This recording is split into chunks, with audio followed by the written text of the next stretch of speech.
Hey everyone, I'm Cyndi Harder and this is The Beat Presents. Today we'll be talking to Madeline Mondrala, who just released her new EP, Cloud. Let's check it out.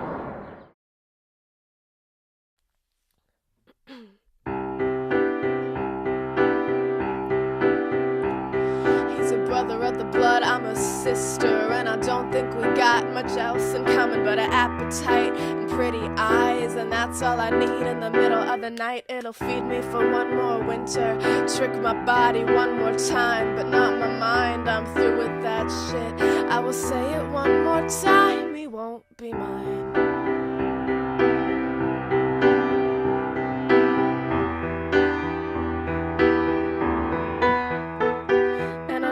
Start a reaction, so let's put us in a jar and bury it. We'll be underground, stay unfound till the day the pressure of the earth breaks us. Breaks us, breaks us, breaks us. Ooh, blood brother, you come and get me in the mood. Blood brother, you know it's just your attitude that I like in the middle of the night. Ooh, blood brother, you come and get me in the mood. Blood brother, you know it's just your attitude that I like in the middle of the night. Still, I know you couldn't love me if you tried, and that's alright, yeah, that's alright.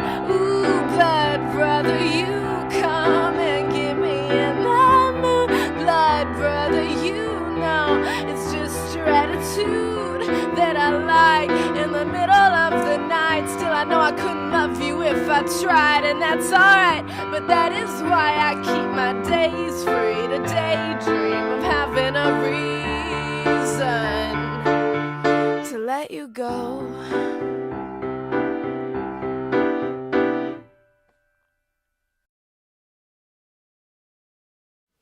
Hey, we're here with Madeline Mondrala, who just released her new EP, Cloud. So tell us a little bit about that. It's my first EP that I've released. I recorded it at Purchase, here at Purchase College, with Matt Spino as my producer and you as my arranger. Mm-hmm. Oops. And it was a big collaboration for me, and I'm glad I did it that way, because the way it came out was something I couldn't have ever conceptualized on my own. And the basic idea of it was taking organic instruments and sampling them so that it came out as something different. Yeah. Well, we talked, you had said that you didn't want to create a, piano player, singer-songwriter. Even though that's what I'm doing today. Right. But so, what really made you want to try something bigger and something different? Well, I've always been the piano playing, singing, songwriting girl all throughout my life, and I never felt like that was an accurate representation of what I wanted to portray with my music. And I had some sort of idea that I wanted it to be a more all-encompassing type of experience of that listening to my music would be. And I knew that just a piano in me wasn't going to cut it, because I just felt limited that way. I wanted to, and also I have so many resources at the school that I wanted to use, and I wanted to use, there's so many talented people too that it would be a waste to not collaborate, so that's why I chose to make it bigger than just me and piano. Cool. So what are you trying to portray with your music? Myself. I guess when I write songs, I try to focus in on an emotion rather than a storyline so much. I think about it like the actual emotion is right here, but lyrically and musically I try to just surround that emotion and not actually come out and say exactly what I'm feeling and the specific situation that's happening. I just try to use imagery and my lyrics to frame it so that hopefully you're left with it in the end after listening to the song. I don't want to just hit you over the head with it. But it's basically, and I try to keep it simple too, like one idea per song, you know. Well, which is most of, I think all but one of your songs on the EP only have one-word titles. Yeah, it's true. And actually, the one that doesn't, Blood Brother, was recently featured on BBC Radio 6. How did that come about? Well, I have to assume that Marianne Hobbs, the woman who played the song, found it from one of my write-ups that I've been getting since releasing this EP on music blogs. I didn't get any contact from her before it was released on BBC, so I'm not really sure how it got there, but I was alerted via Twitter. Right? Yeah. So what was that? You logged on to Twitter? Yeah, people were. I had jumped like almost 200 followers in one night, and had a bunch of people tweeting at me and about the EP and the song, and it was a surprise. Cool. But it was a very nice surprise. Yeah. I'm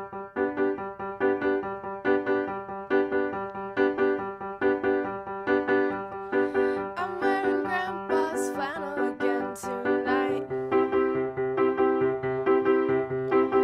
It keeps me warm and it fits me right. So when the kids get frisky, yeah, I'll tie it up around my waist so nifty. I have my clogs on, so that should tell you I wanna have fun.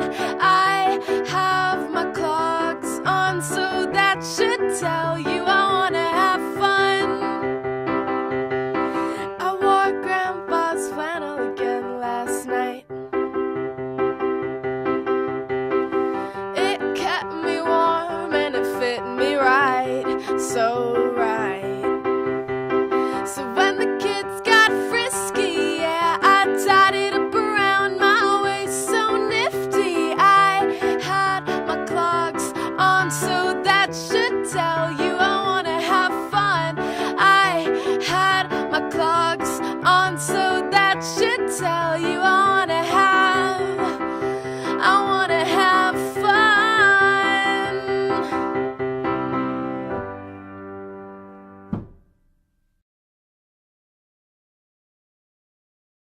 Now, the big thing, like you were saying, the arrangements on the album are very big and a lot of strings and woodwinds and that kind of, and as well as electronic sounds. But you've been playing a lot live recently with just a 4-piece band. And so what has that been like, kind of scaling back these songs and writing new songs and the whole band dynamic? It's weird because the band, I even though it's a different arrangement, it feels so natural as how it would be from going from this EP to going to a live band.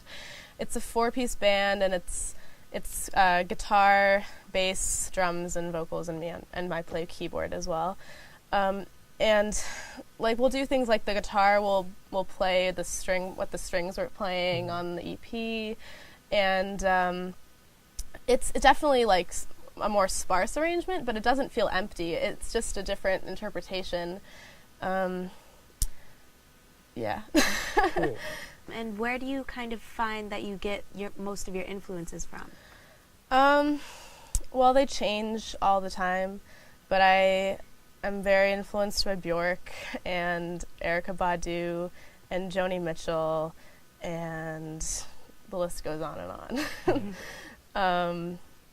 Yeah, I just try to immerse myself into the artists that I like a lot and hope that a piece of them rubs off on me, but it's not like I want to be conscious of exactly what I'm taking from them. I really just listen to it a lot, and it kind of hopefully it soaks in and comes out in a different way through the filter of me. Yeah. Well, what I think is interesting is, in addition to artists like that, you're also, really into Beyonce and Taylor Swift and Katy Perry. And Katy Perry. Yeah, yes. we went to go see the Katy Perry movie together. We did. At midnight. It was fun. Where was my invite? Yeah, sorry.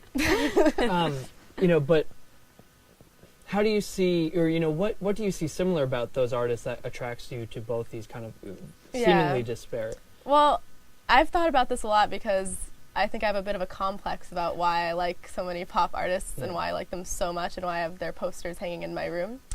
and why, anyway. But I guess what I'm starting to conclude is, well, first of all, if on an individual basis, like Taylor Swift, we're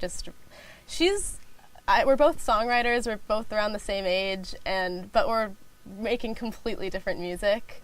And I feel like when I think about her, we're like two sides of the same coin almost. We're like doing the same thing but completely differently. So it's kind of interesting for me to just see that version of a singer-songwriter.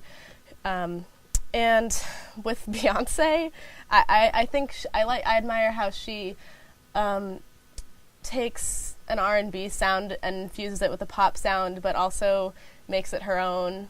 I think I like the amount of control that those people have over their careers, and I admire that in them, and I also just admire their ability to be themselves through their music and continue to make good music. Awesome.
So, tell us a little bit about how you got started writing songs.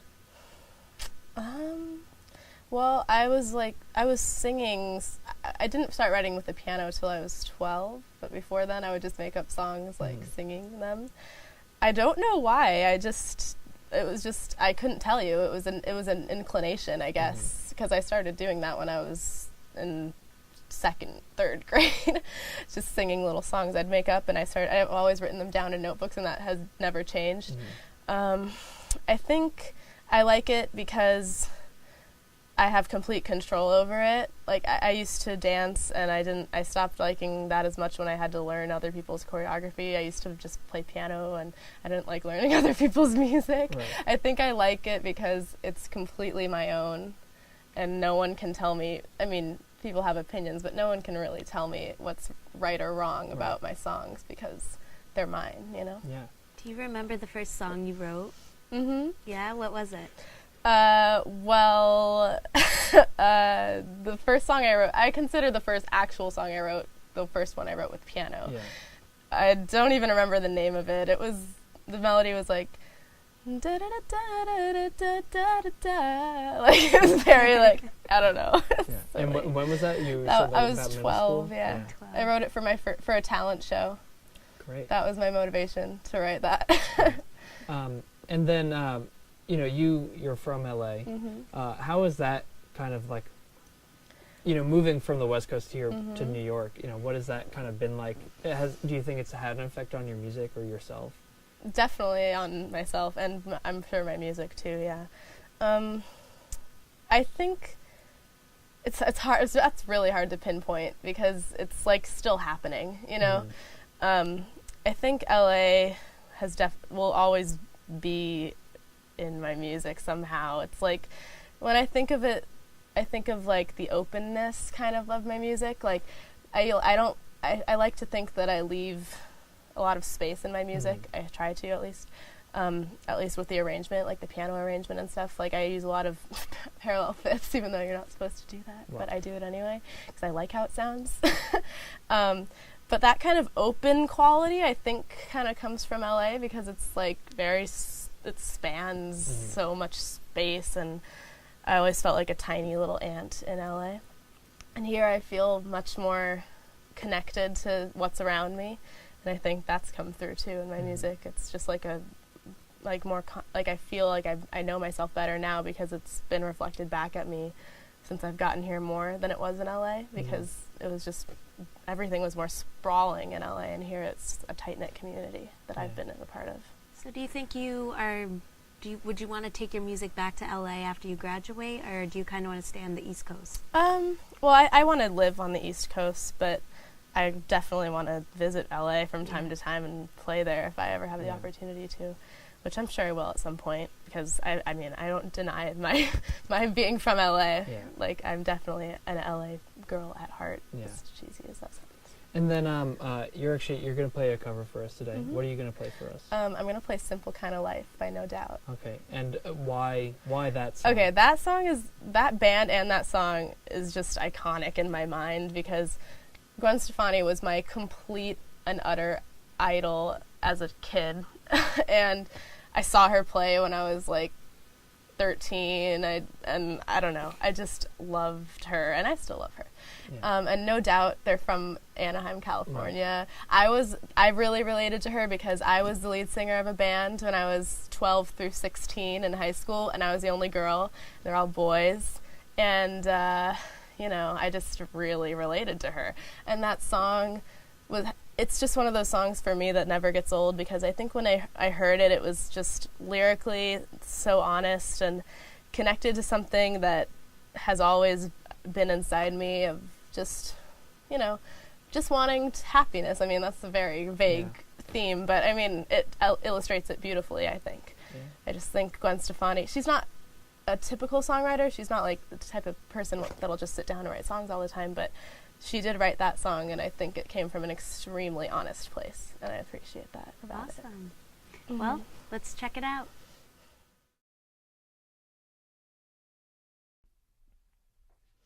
For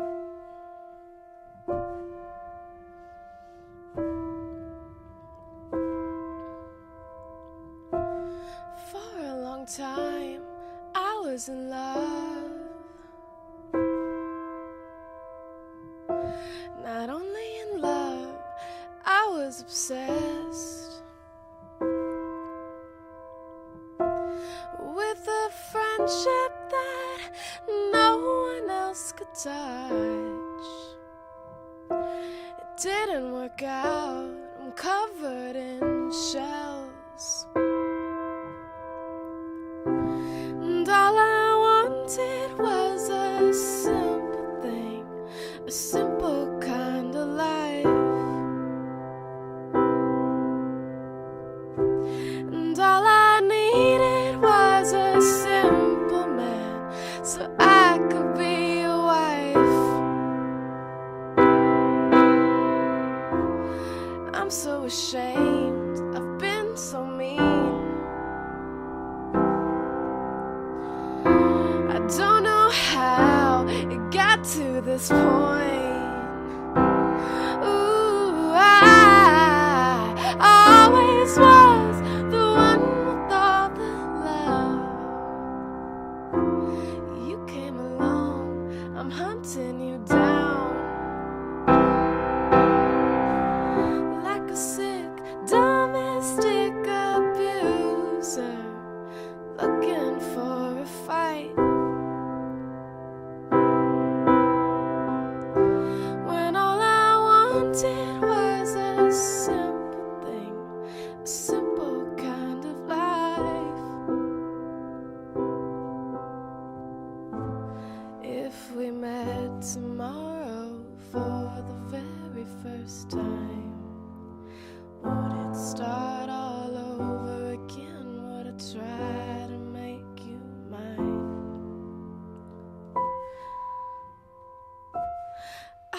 always thought I'd be a mom. Sometimes I wish for a mistake. The longer that I wait, the more selfish that I get. You seem like you'd be a good dad. So all the simple